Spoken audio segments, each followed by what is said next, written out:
that Minority Report into a video game, and I worked on the Spider-Man games, and then I became a screenwriter, and then I've directed stuff, and then I've been developing the sci-fi TV and video game series with ITV in the UK, and with Breakthrough Films, which is the production company that's probably best known for Peter and the Wolf, which they won an Oscar for 2 years ago. So that's just a few of the things that I do.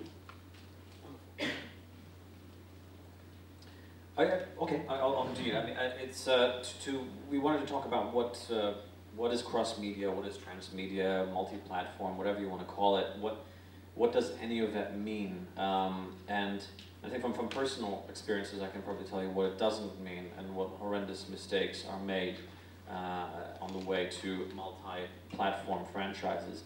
When I was working on Minority Report, for instance, at Activision in Los Angeles, I entered the project about 6 months into it, and they asked me, okay, so you're good with story, right? Can you sort of give a story to the project? I go, well, you already have a story. I mean, haven't you been working on this official game based on the movie? I mean, why do you need my help? What do you mean? Oh, we need to put these sort of cinematic sequences or something in the middle, and sort of, it has to feel like a real story and stuff. And okay, and so can we use Tom Cruise's character in it? And they go, no, we don't have the rights to use Tom Cruise's face in it, but it has to be the same character. And I go, that doesn't make any bloody sense at all. So people will expect to hear his name, but they won't see his face on it. That doesn't make any sense. And then all of a sudden, so can I see the game? What does it look like? And I'm looking at this world, and it doesn't, I mean, to me, it's like, I'm looking at this and it looks like a Paul Verhoeven movie. It doesn't look like a Spielberg film at all, visually. And I asked them, is this based on Steven Spielberg's visuals at all? Like, have you guys been talking to them? And they go, no, because, they're really busy right now working on the film, and, we don't, they're kind of, Spielberg's really busy right now. We don't want to be dealing with him. And by the way, you can't read the script because you need to have a guard in the room with you. So you're going to sort of have to base it on the, sort of on what you've read sort of in the sort of previews online and stuff. And I was like, that's bullshit. I don't think we can work on this project like this, but I was a junior, so there was not much pull I had besides seeing the producer's business card on the table, and from the movie, and I picked it off the Activision's producer's desk, and I just made this spontaneous phone call to the producer at DreamWorks. And I say, well, listen, I find it a little bit terrifying that all these people, 80 people at this point, are working on this project and they've never seen a single frame of your movie. This is bizarre. And so, can I read the script, please, at least? And I go, yeah, sure, no problem. We'll send it over right away. Like, okay. So that was the beginning of that time. The game was terrible in the end, and it didn't sell, and the movie was pretty cool. That's one example. It was a licensed product. The other thing was this guy, Uwe Boll, who's known to be one of the world's worst filmmakers. Sure. He approached me by a sort of partner of his to get him a license for a really popular video game because he wanted to make video game movies. And I had no idea who the guy was back then because he hadn't released a film yet. And I said, sure, I was broke, I needed money, and the guy sounded like he had some. And so he made this Alone in the Dark movie with Tara Reid playing a scientist. Yeah, and unfortunately that wasn't very good. And Atari, the game company, was pretty much falling apart at the same time as well. So in the end, both the franchise, which was great, I mean the games were fantastic, and the game company didn't benefit from it, where they were probably also hurt by that process. So you have two projects where there's no communication between the games and the movie makers, and gradually that has changed, I think, but they didn't work out at all. So I wanted to do it better, hopefully. So that's a small introduction to Jörg's experience in transmedia. When I ask people what is transmedia, I usually get as many different replies as there are people. Basically, when Ubisoft looks at it, it's a way to spin a storyline, characters, and a world over different entry points, over different media and over different entry points. And that's something that's evolved from the days of, yes, of Minority Report and Alone in the Dark. To give you an example, for Assassin's Creed, which is one of Ubisoft's biggest titles, last year we bought a cinema studio in Canada, which is very close to the Ubisoft development studio that was doing the game, and we worked very closely with them to share assets, to share not only narrative assets, but technical assets, 3D models, concept designs, things like that, sound effects, so that the game and the short movies that came out were very close, coherent and consistent. And that's just from a technical point of view. In terms of the content, the short movies were there not only as great marketing tools, but they were there to deepen the player or the consumer's understanding of the world of Assassin's Creed. And that's just really the first step. If I asked you what your first encounter with transmedia is, it's probably The Matrix. And The Matrix, the example is very clean cut. It's the first movie came out, and to prepare the release of the second and third movie, comics were released for free online. They were also packaged as a commercially available trade paperback comic book. And animation, clips by some of the best animation studios in the world were also developed. And those were there not only as promotional materials, but also to add context, add story, add understanding to the world of the Matrix. The video games also came into play there. The only problem is that the whole storyline became so complex, and the viewer's understanding of the movies really relied on whether they had spent the time and the effort to go into every single piece and understand every single motivation and storyline within that world. So it's a very, very interesting model, very exciting creatively, very useful in terms of marketing, but it has to be done right. And this is something that we're going to try and go deeper on. The Matrix is a great example, but also, of course, it benefited from the enormous success that the first film had. In a sense, had the first Matrix movie not existed, perhaps they would have never thought to make comic books and the games and everything at the same time.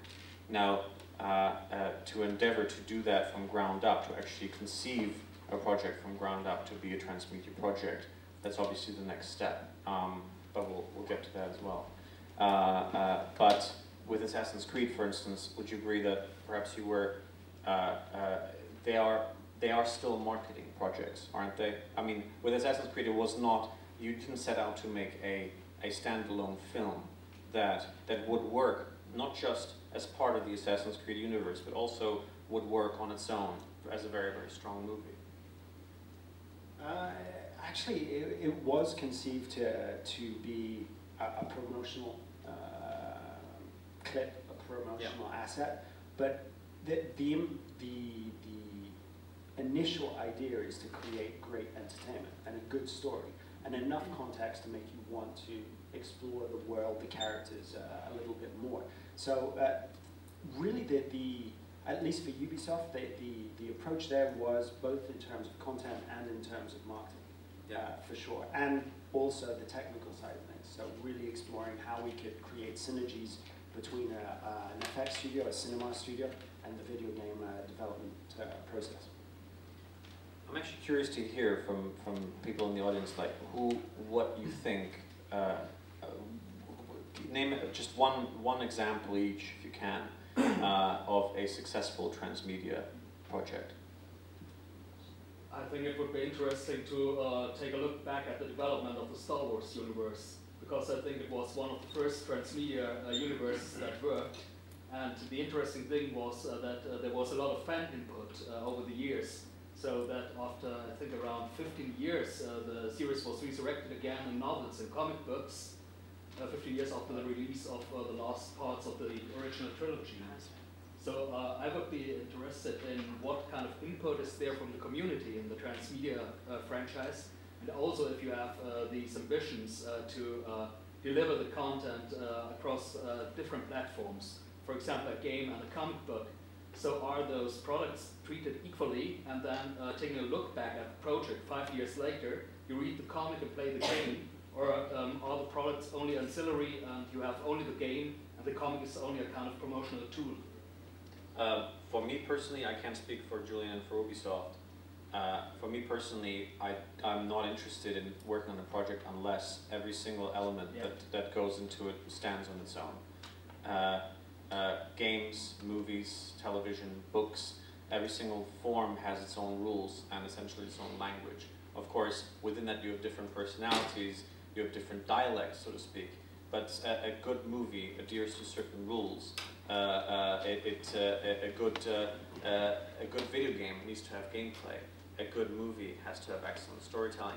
And ultimately you need to be able to boil it down to pure story. That's what movies are about. Now, we're starting to see this strange middle ground now where certain films, look at Scott Pilgrim for instance, and Julian, Julian's company actually worked on the video game, so I'm actually curious to hear what he has to say about it. But Scott Pilgrim is made by a great director and writer, Edgar Wright. I mean, he's actually one of England's greatest talents, and he's just an incredibly entertaining guy. And the film didn't actually resonate very well with audiences because it's this homage to video games. It is told very much like a video game. You have a selection of levels almost. It goes from one battle to the next battle, to the next battle after that. And it's really cute to people who know video games. Because it has these references, and these sort of pastiche references to video games are really, really fun. The problem is, audiences didn't really detect a story that they could relate to, I think, because I couldn't. And that doesn't mean I'm right, but Scott Pilgrim didn't ultimately become the huge success that all the buzz on the Twitter sphere and on Facebook seem to suggest it would have. So I think we're trying to please both game and movie people at the same time with one project or with one element of the project. To me, is not the right way of doing it. You need to set out to make an excellent film and really try to make the best film you can, rather than trying to make a film that also sort of feels like a video game, and if you play it, but you can't play it, and to me, that's the wrong approach. Do you agree with that? Or not? Yes, but to come back to your question, there were two questions there that were really interesting. Star Wars is the first real transmedia property, and the second question is about audience participation, if I'm summing up those things right. So Star Wars, what's incredible about Star Wars, and this is, I think, one of the qualities of a great transmedia proposal, is that the depth of the universe is such that you can explore it under many different guises. So with those first three movies, yes, that he created a whole parallel universe. When I say he, it's a whole team of people, and it's a massive organization. And that universe was rich enough, and it had enough references, mythologies, characters, planets, ecologies, that you could really, really explore in many different things over 30 years. And I don't see that stopping anytime soon. And it's something that you can see that is reflected in The Matrix. There are many different mythologies, many different details there, and many different entry points for people with different interests. For example, when my girlfriend went to see The Matrix, she thought, wow, there's a lot of philosophy here, and there's a pretty cool love story here. When I went to see it, I was like, wow, it's a kung fu movie. I can bring my girlfriend to. So both the parallels between the different entry points into a franchise as a standalone film, if you will, and the level of detail that gets people excited, that gets people participating and analyzing and trying to add their own thoughts and analysis to that movie is really important. And a lot of movies don't necessarily have that depth. Avatar, I think, is a great new property, because that world, Pandora, I can imagine exploring the oceans of Pandora. I can imagine exploring a whole different region of Pandora. Would it be a video game? Why not? That would be a great experience. Could it be another movie? Perfect. Could it be a TV series? Yeah, why not? So there's a whole new world created there that we can